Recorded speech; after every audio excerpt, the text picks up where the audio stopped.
ಸದ್ಯಕ್ಕೆ ಈ ಕೊರೋನಾ ಕಂಟಕ ತಪ್ಪುವಂತಹ ಲಕ್ಷಣಗಳು ಕಾಣಿಸ್ತಾ ಇಲ್ಲ.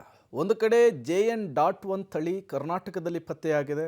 ಮತ್ತೊಂದು ಕಡೆ ದಿನದಿಂದ ದಿನಕ್ಕೆ ಪ್ರಕರಣಗಳ ಸಂಖ್ಯೆ ಏರಿಕೆ ಆಗ್ತಾ ಇದೆ.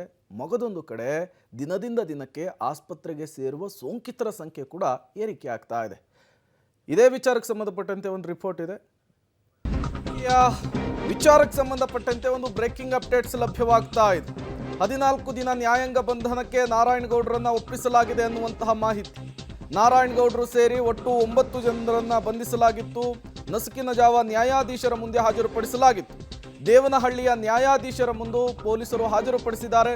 14 ದಿನ ನ್ಯಾಯಾಂಗ ಬಂಧನಕ್ಕೆ ನೀಡಿ ಆದೇಶವನ್ನು ಹೊರಡಿಸಲಾಗಿದೆ. ಜನವರಿ 10ರವರೆಗೂ ಕೂಡ ನಾರಾಯಣಗೌಡರ ನ್ಯಾಯಾಂಗ ಬಂಧನಕ್ಕೆ ಒಪ್ಪಿಸಿದೆ. ಕೆಲವೇ ಕ್ಷಣಗಳಲ್ಲಿ ಪರಪ್ಪನ ಅಗ್ರಹಾರದ ಜೈಲಿಗೆ ಶಿಫ್ಟ್ ಆಗ್ತಾರೆ ನಾರಾಯಣಗೌಡರು. ನಿನ್ನೆ ಕರ್ವೆ ನಾರಾಯಣಗೌಡರ ನೇತೃತ್ವದಲ್ಲಿ ಒಂದು ಬೃಹತ್ ಪ್ರತಿಭಟನೆ ಬೆಂಗಳೂರಿನಲ್ಲಾಗಿತ್ತು. 29 ಮಂದಿಗೆ ನ್ಯಾಯಾಂಗ ಬಂಧನವಾಗಿದೆ ಅನ್ನುವಂತಹ ಮಾಹಿತಿ ಸಿಗ್ತಾ ಇದೆ.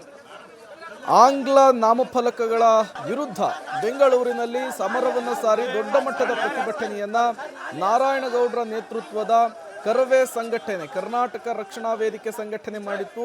ನಿನ್ನೆ ತಡರಾತ್ರಿ ನಾರಾಯಣಗೌಡರನ್ನ ವಶಕ್ಕೆ ಪಡೆದುಕೊಳ್ಳುವಂತಹ ಕೆಲಸವನ್ನು ಮಾಡಿದ್ರು. ಇವತ್ತು ಬೆಳಗ್ಗಿನ ಜಾವ ನ್ಯಾಯಾಧೀಶರ ಎದುರು ಹಾಜರುಪಡಿಸಿದ್ದಾರೆ. 14 ದಿನಗಳ ಕಾಲ ನ್ಯಾಯಾಂಗ ಬಂಧನಕ್ಕೆ ನೀಡಿ ನ್ಯಾಯಾಧೀಶರು ಆದೇಶವನ್ನು ಹೊರಡಿಸಿದ್ದಾರೆ.